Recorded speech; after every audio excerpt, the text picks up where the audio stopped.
thank you for the invitation. So I'm pleased to be here and have the possibility to give a talk. Okay, so yeah, no deep learning here, but I will comment on something regarding to deep learning maybe later. So I'm going to talk about infimal convolution, like classical variational approaches and optimization. Okay. Good. So, short motivation. So, what I'm trying to do is I try to find, so I'm considered with the stable solution of inverse problems in imaging. So, and I'm adopting the function space view. So, if you have a linear operator, so there could be opposed in the sense that the inverse of this linear operator is just discontinuous.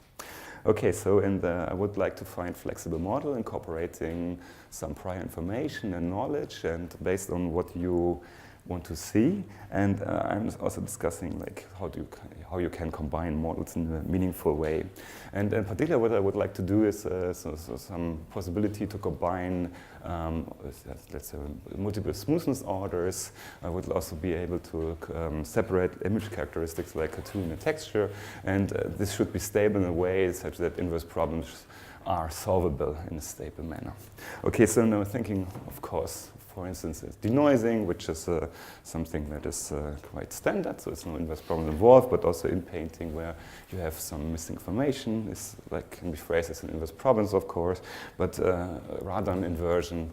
So the tomography is also something where the inverse problems is ill-posed.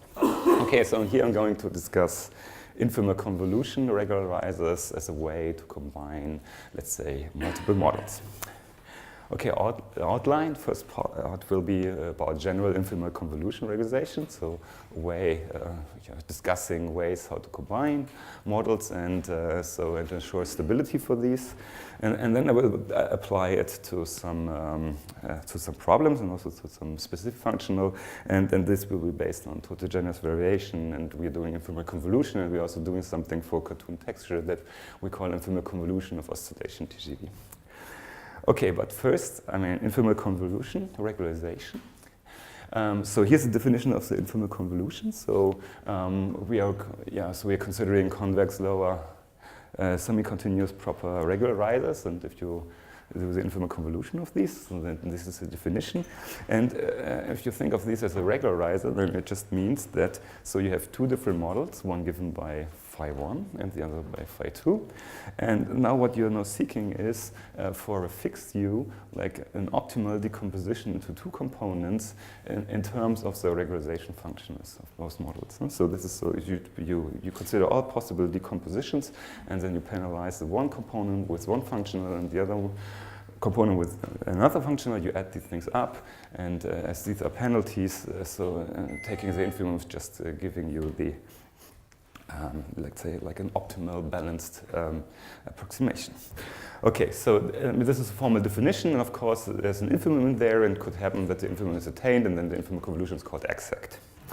Okay, so this is for two functionals, but of course you can iterate, and then you get this M-filled infimal convolution, so which can be noted like that. So the only difference here is that you decompose into M components additively instead of two, and you have M functionals. Okay, and as I already mentioned, so you have an optimal balancing of, let's say, competing regularization functional in the context of regularization for inverse problems. So that's the basic idea. Okay, so let's look at some examples. So for instance, what you could do is, okay, so you could, for instance, take the TV norm. So TV is just, it's edge preserving, and it's nice for denoising, for instance. Classic variational approach. So it has, for instance, this well-known drawback of staircase effect, which, for instance, higher order TV does not have. So higher order TV is recovering smoother functions. However, the edge preservation is not that good. So, and one idea would be to combine this functional, and of course this has been done already some time ago to give this infimal convolution model. So this is like classical smoothness-based combination via infimal convolution.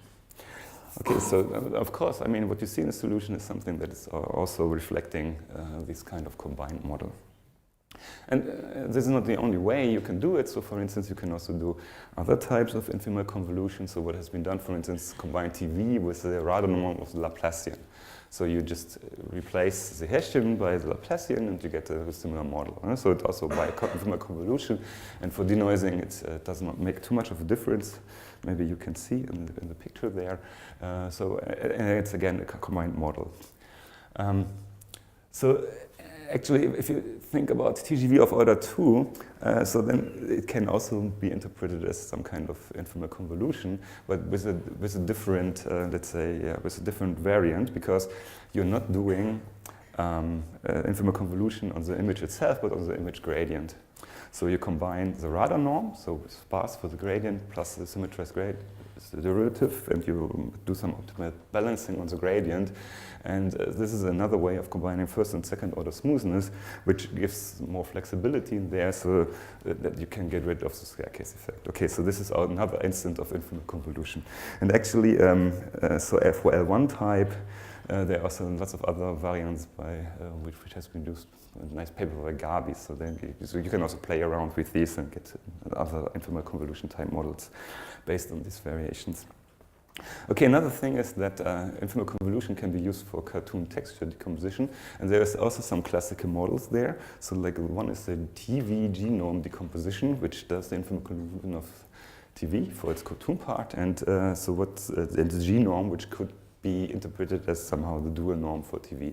And this is aiming at capturing oscillatory parts, and of course you can also play around with this. So you can do TV H-1 norm, so the dual norm of the H1 norm, and also get some kind of texture decomposition based on infimal convolution. So and here it's so I mean these are models you can use, and so you have textured cartoon separation property, but you also see, I mean, if you look close enough, okay, so that some of the non-oscillatory parts are covered by these dual norms. Huh? So, so infimal convolution is just doing here this decomposition. Okay, so now, yeah, let's look at, let's say, what we can say in general. So there are lots of these models around. So what can we say in general about regularizing with infimal convolution? So is it stable? Do we converge if the noise level goes to 0, etc.? And so if you consider T1 of regularization for inverse problems, which is written here like this, so the equation we would like to solve is Ku is equal to F, and you choose phi to be an infimal convolution, then there are actually two viewpoints you can have. So for the one, it can be called monolithic regularization. You just take phi as infimal convolution, so you don't look into infimal convolution, and that's it. And the other viewpoint is that, okay, well, so you have the decomposition, and of course you can just add things up, and then it's like vector regularization. So you just put the sum into the operator, and then you have like the modified operator, and you have sum of regularization functionals. Okay, so but here I would like to discuss the monolithic regularization approach, because so if you look at the function itself, you have an intrinsic decomposition in there, and also you have a model-adapted interpretation. So you do not shift something that you model with your regularization functional into the operator. Okay, so we were discussing the monolithic regularization, and and this, I mean, okay, you can just, I mean, you can use, let's say, existence results that are out for convex regularizers for inverse problems. So here's one. So I mean, okay, so you have a Banach space setup, and of course proper convex lower semi-continuous functions, and the regularizers we're discussing are one-homogeneous. Okay, so this is some choice one can make, and what we assume is that we have a finite-dimensional kernel for this one-homogeneous functional, and coercivity. And coercivity means that that you have a coercivity estimate up to the kernel. So this is what is written here in blue. So what you need to do is you have to project, so your elements away from the kernel. So you factor out the kernel basically by a linear continuous projector operator, and then you can estimate it by the right-hand side, and this is basically a semi-norm. Okay, so this is coercivity for for this kind of lower semi-continuous semi-norms. And then you have everything that, at hand to prove existence. So it's a well-defined model if you regularize with such a function. So you also have more. So if you're interested in solving inverse problems, then it's also like the behavior for varying data, vanishing noise is also important. So if you have good behavior, then you can say, okay, well, it's somehow stable. And yeah, for instance, if you take, there's a discrepancy, like a Hilbert space norm squared, then automatically, if you run this framework, you get subsequential stability with varying f. So well-postedness basically for the Tikhonov regularization, and then if you have, let's say, a sequence of noisy data where the noise vanishes and you choose the parameter right, then you also have convergence, and you can also say something about convergence rate, at least with respect to the Brakman distance of your regularizer. If you have a source condition, this is a typical source condition, satisfied involving a subgranular of a functional and the right parameter choice. So this is all if you have these kind of regularizer which are satisfying the assumptions as shown on the last slide. So you're basically able to solve the inverse problem in a stable way. Okay, so if these things, if the assumptions are not satisfied, then you might run into difficulties. And one of these difficulties is, for instance, if the kernel of your regularizer is not finite dimensional, so then you only get, let's say, existence and all these things if your operator is stably invertible on this kernel, which might or might not be the case. And of course, if your regularizer is not coercive, then also your equation has to be stable that you would like to invert. So, this means that if you want to solve denoising problems, for instance, so this can still be done, but if you want to solve general ill-posed linear problems, inverse problems, then we might run into difficulties. Okay, so what does this mean for infimal convolution? So we would like to construct like regularizers out of one homogeneous lower semi-continuous semi-norms that if you combine them via infimal convolution still give this existence result. And so there are basically two lemmas telling you what you can do. The first one is that if you have one homogeneous lower semi-continuous semi-norms with finite-dimensional kernel, which so then if you do infimal convolution, then you still have a proper lower semi-continuous semi-norm. Okay, and you know what happens to the kernel. So the kernels are now finite dimensional, and if you combine this, then the kernels they add up. So this is the kernel grows with each step of the infimal regularization, infimal convolution. Okay, so that's one aspect. The other aspect is regarding coercivity, and coercivity can be established if each of your semi-norms, where you would like to do a combination via infimal convolution, is somehow embedded or in the space where you aim to minimize this. So in order to understand this condition, so the regularizer itself is only a semi-norm, and you would like to make it a norm. Okay, so what you now can do is you can just add a norm from another space. But this space is basically weaker. Okay, so it suffices that you just add a norm for another space which for a weaker norm, and basically here it should be compactly embedded. So the space where you would like to minimize should be compactly embedded there. And then if you, let's say, have this kind of embedding property for each of the regularizers, and you can construct a course. I mean, the infimal convolution will be coercive. I mean, here we have the situation, of course, I mean, that you have finite dimensional kernels, so you can easily project on the kernel of the infimal convolution. It's still finite dimensional, and now if you project this away, so you get this coercivity estimate. So these are the two ingredients that you need, and once you have this, so you can just apply the standard theory. Okay, so and this is basically what you need to ensure for infimal convolution. Okay, Now let's look at the regularizer we just discussed, or at the infimal convolution models we just discussed. So if you do TV and TV2 infimal convolution, well, so they both have finite dimensional kernels, so that's okay. And you also have, let's say, the respective embedding property. So if you consider the BV space, then basically it suffices to take the L1 norm. So this is the weaker norm plus the second order total variation, and then this is the embedding property that you need, and then you get coercivity. Okay, so therefore you can use this as a regularizer in order to solve inverse problems. So let's look at TV. Bounded Laplacian infimal convolution. So where you replace the so the second derivative by Laplacian.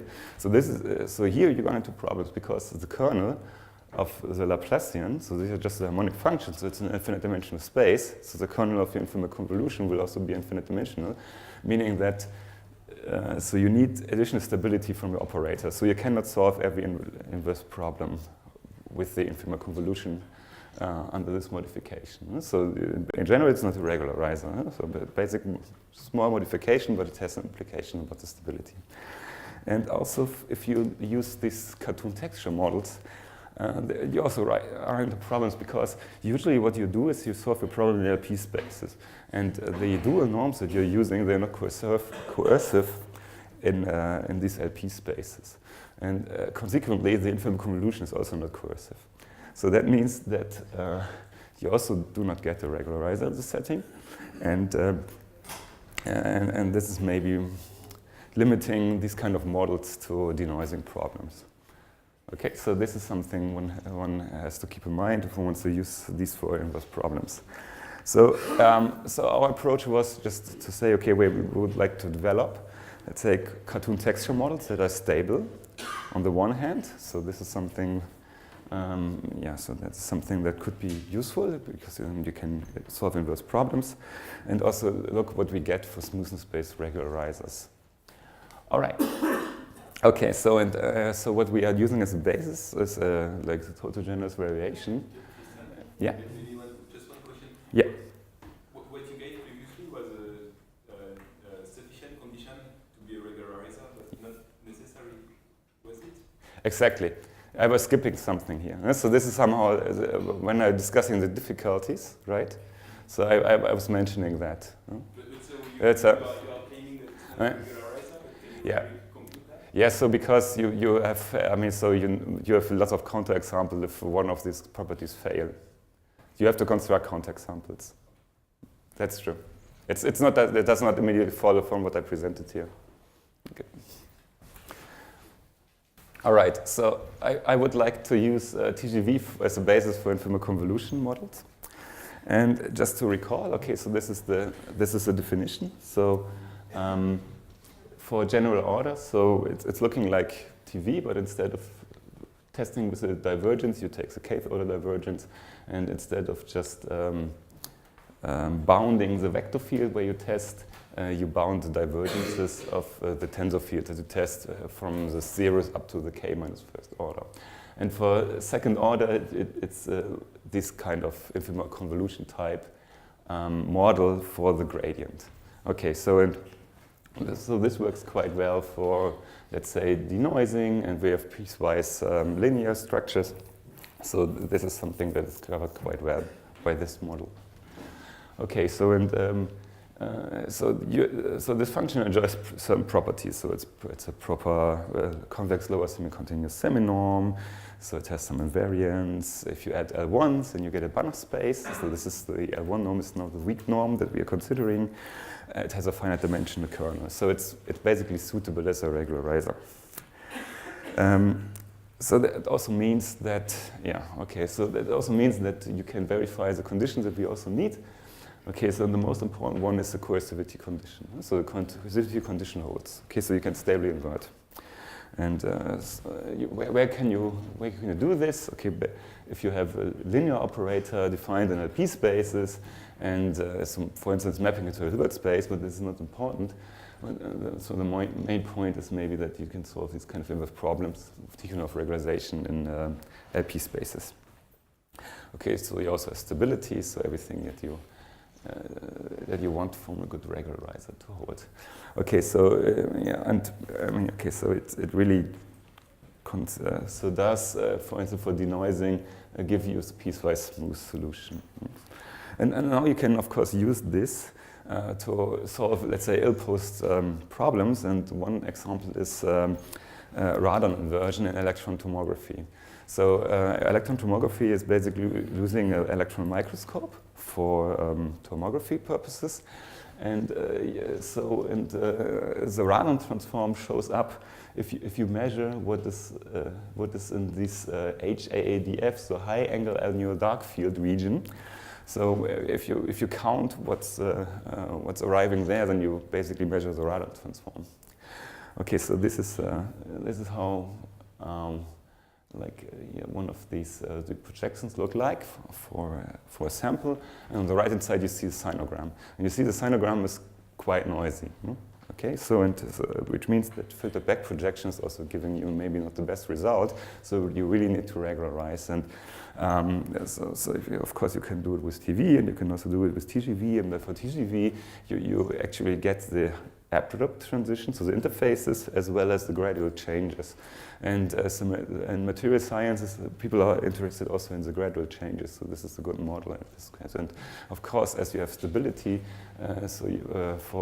or regularizing property for your inverse problems, so you're also able to recover this well, despite the noise. Okay, so this is one example application, and now you can just, so go beyond this, involving or incorporating Infimal-convolution, and this basically pays off if you do dynamic imaging. Okay, so for dynamic imaging, of course, what you can always do is you have a space-time cylinder, and you can just consider regularizer on a space-time cylinder. And so, for instance, you do TV regularization for this, and then there's a question: so how do you weight time versus space? Okay, and this has an impact on the solution. So this is actually a slide from Martin Holler, so also providing the example here. So he had a very nice example, I think. So regularizing this image sequence, and so what you see here is an image sequence where the temporal regularization is quite high and the spatial regularization is quite low, and if the projector does not smooth that out, so you should be able to see that there is some ghosting artifacts in the motion. Okay, so this is maybe not the ideal solution here. So one would like to change this. So okay, so.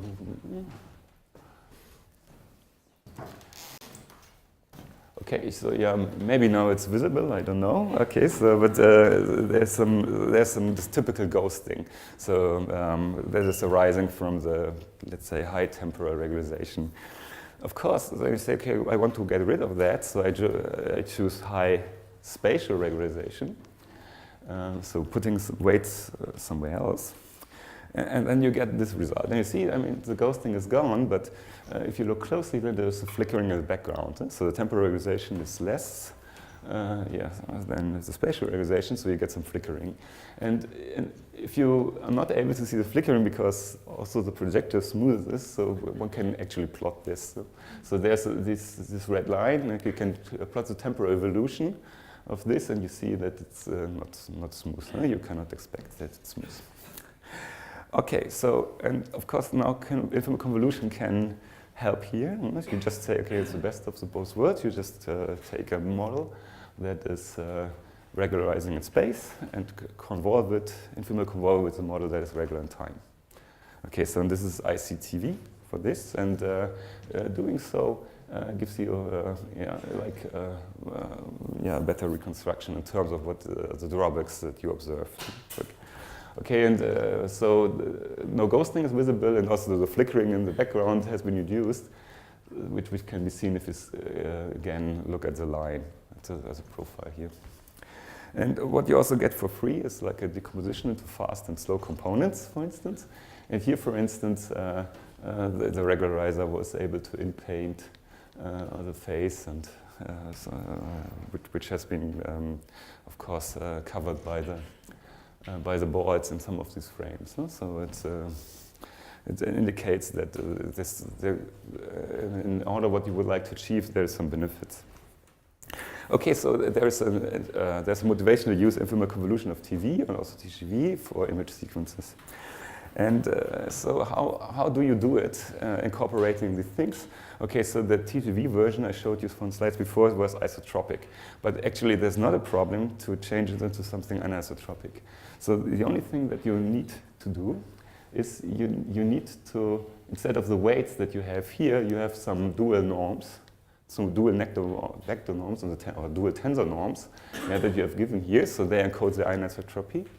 And and that's it. Okay, so there's a slight modification, not much going on, but then you introduce anisotropy. And then you can just do infimal convolution, and you have this. And as we know about the properties of TGV and also for this modification, we know, for instance, that we have finite-dimensional kernel and also the embedding property. This is the consequence of the equivalence of norms for BV. So you also know that if you do the infimal convolution, you get a regularizer by the lemmas I showed in the first part. Okay, so it stabilizes, and of course then you can use it, for instance, for accelerated dynamic MRI. Here, okay, so we are testing this by an MRI sequence where you basically only, where you do subsampling and you only recover low frequency components and a few high frequency components. And if you just do the straightforward reconstruction, you only see the low frequency components. And of course, now one wants to like to regularize and do it model based in a better way. And this is what we did. So, and again, okay, so this is already the result. But this is also the problem that we are solving. Okay, so in the regularizer is now the infimal convolution with a fast and slow temporal component, and based on TGV. Okay, so there's an implementation that is quite working sufficiently well, and here you could see what you can achieve with this. So, for instance, if you have reference data and you do not regularize, so then then the problem is not solvable. So if you do what is called low rank and sparse, which is also a model for dynamic data, so you already get something very good. And in the model we were proposing here, it's also, okay, so it's also doing its job. And if you look at the point with difference, you can also get error which is lower. Okay, and it's also very stable with respect to acceleration. So if you double the acceleration factor, so it's still, of course it won't get better, but it's still stable and it gives you the result that you would like to see. Of course with an increase of error. And this is the acceleration factor 16 is where, for instance, the low rank and sparse model already broke down. Okay, so and of course you have a slow and a fast component, so everything is working according to the model. Okay, so now let's look at, can we somehow do cartoon texture based on these models? And so why would you like to do cartoon texture decomposition? Because texture is obviously appearing in images. So if you do just TGV2 regularization, then you see the texture is not captured well. So we have to do something. And the idea is, okay, so the texture we are interested in are oscillatory patterns. Okay, so we would like to see oscillations. And so what one can actually do is one can just choose a differential equation which yields these oscillations. And one of these is the following. So it takes a second derivative plus some matrix times the function itself. And the matrix has just this rank 1 structure. So it's a direction vector tensor with itself, non-zero. And now if you're looking at this homogeneous solution, you're actually getting exactly the oscillation, the sine cosine oscillation that are associated with this direction. Okay, so so we somehow need a regularizer that has these functions in kernel if we want to see the oscillations. And rewriting this, we have actually almost what we what we are observed in TGV2. Okay, so this is TGV2, so you take the minimum over this decomposition here, and okay, so and it's obvious that we just need to add this term here, and then we get something that is measuring oscillation. Okay, so it's like a minimal modification based on this, and you have something that measures oscillation. And now you can analyze it, and it's very similar to what TGV is doing. So it's proper convex, lower continuous, translation, rotation, invariant. It gives the nice Banach space. You know the kernel, right? I mean, we construct it that way, that we know what's going on. And you also have, let's say, you also know that so the function only measures the jump of the oscillation at some interfaces. You can have, so it means that you can have sharp interfaces regarding your texture. Okay, so in view of Banach space, it's also equivalent norm to BV, and coercivity is also something, so you could use this as a regularizer. However, we don't want to do this because this functional is only capturing oscillations in one specific direction and nothing else. So, and this is where we need infimal convolution. And so we want infimal convolution just in order to do the following. First, we want to allow multiple directions, and second, we also want to combine it with a contour model. And okay, so and this leads to what we call infimal convolution of oscillation TGV. So just, I mean, so doing the infimal convolution of these kind of functionals with certain parameters there. And so the parameters that we chose are, so I mean, so we are fixing like one frequency of patterns we would like to see, and then some directions, and like that, for instance. And then also adding a contour component. This can just be done by setting the omega equal to 0. And then it's just usual TGV of second order. Okay, so of course other choices are possible. So you can also, if you are aiming at finer structures, then you can also add, let's say, more texture direction at a higher frequency. For instance, this is all allowed. And if you can just, I mean, you can make the model as large as you want, up to a certain extent at least. And another modification would also be just to sparsify the texture component by just adding a one-type norm also to the functional. That's also doable. That does not change anything. So sparser textures could also be favorable. Whatever you do, you get something that is still proper convex lower semi-continuous, translation, rotation, invariant in a certain way. You have a Banach space in between, so you know that the kernel is finite-dimensional. And the infimal convolution, consequently, is also proper convex lower semi-continuous and coercive. So it's just combining these arbitrarily, so you can use it as a regularizer. Okay, so it's stabilizing inverse problems if you do it like this. Okay, therefore you can just also employ it for reconstruction problems, and you still can expect stability up to a certain degree. And of course, it should also decompose cartooning texture. Okay, something about numerical regularization. Yeah, so you can, of course, you can do it. It's quite standard. So what you do is you have a continuous model, and you discretize it, and then you use maybe like primal dual, Chambol-Poc, or whatever you prefer. One thing that you have to keep in mind, however, is that if you discretize, you would like to maintain the kernel. Okay, so if you have oscillations in the continuous kernel, and for the discrete differential operators, the oscillation should also be in the kernel of the discrete differential operator. And if we do standard finite difference discretization, then we have to modify the C, which was a rank 1 matrix, that's less omega times omega. So to this, so we need to change this. But this is only due to the discretization we chose. If we chose another one, then we end up with another C. Okay. Okay, so here's the algorithm just to show. I mean, it's like a standard algorithm, so maybe you saw that already. And maybe I should point out some things that are caused by the infimal convolution, because this is maybe so this is maybe something that is common to all these models. here. Okay, so the infinite convolution is just responsible for this loop here. Okay, so you do n things, so you do m things in parallel, and what is in this loop is linear update and filtering. Okay, so nonlinear filtering, like these projection operators, there's somehow like nonlinearity.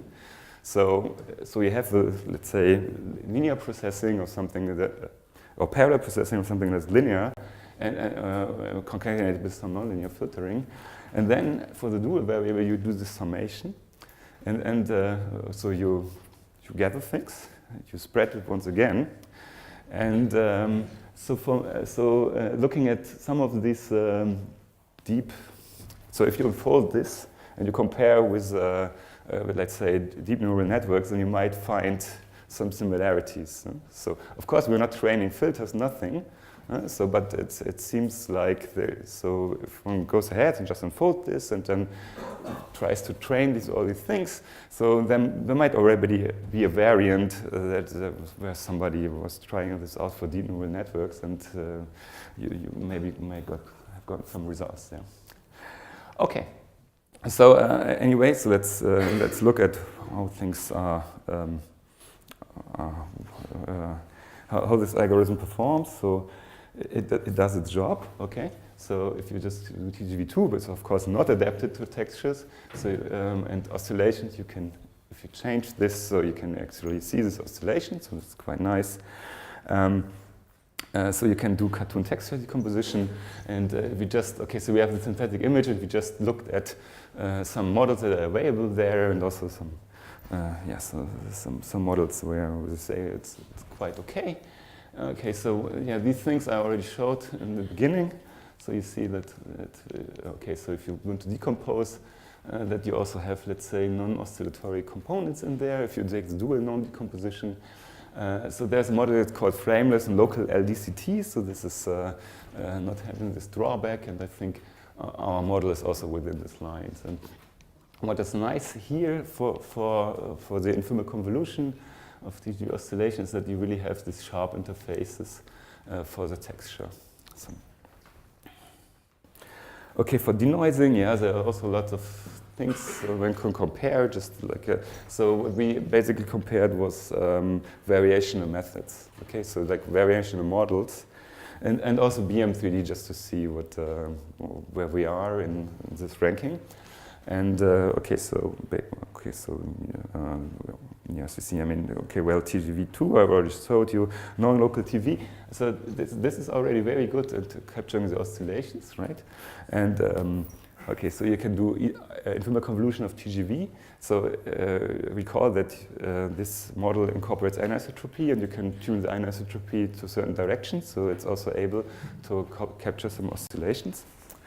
Frameless local DCT also works in this context, and I think that if you do, so if you do this oscillation model, then it's also quite, the results are quite good in terms of what the model is trying to do.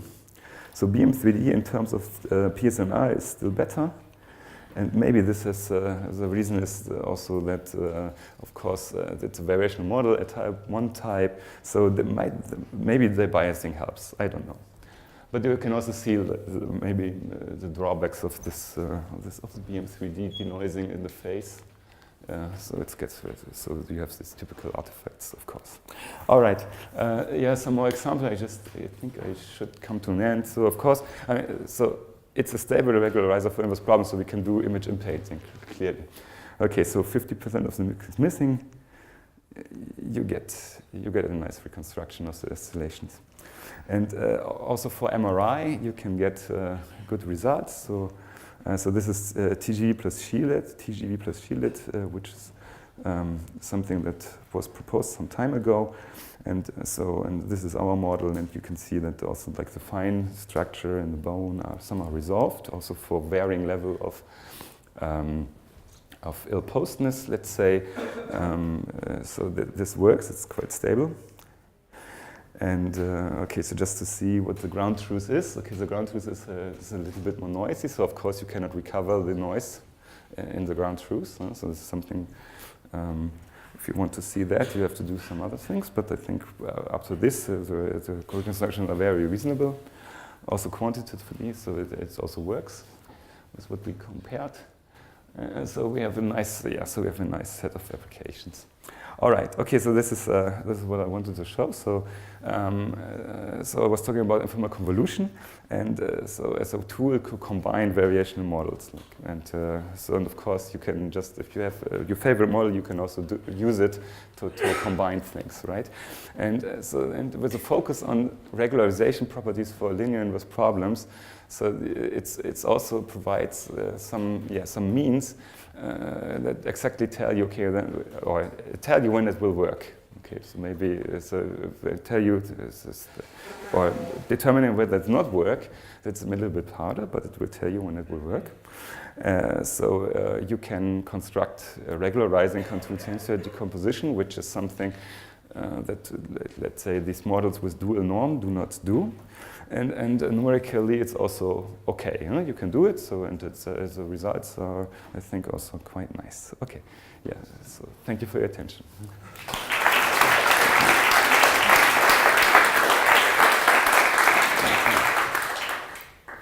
Thank you very much for your very nice talk. Are there some questions? Yep. Maybe one question. Your texture model is only for very regular textures or so. I was thinking about the striping or so, but then if you have different stripes there, and it will not work for this, no? Yeah, so I guess you can combine these stripes to more complex patterns. Yeah, if you look maybe. at the tablecloth, so this is also working for the table. Yeah. All right. I mean. I have none. I mean, so I guess you could also get this. Okay, but it's also, it looks very regular somehow. Okay. Yeah. I mean, so I guess I guess it's yes, for this kind of regular texture. Maybe about this difference between at the beginning infimal convolution and TGV, where really TGV works much better because it's more adapted to the model. We took it for crack detections in material, for strain detections. And then you can really see the cracks in the material, and this was only possible by TGV because it fits better to the model than infimal convolution. So there's really a big difference between this. Good to hear.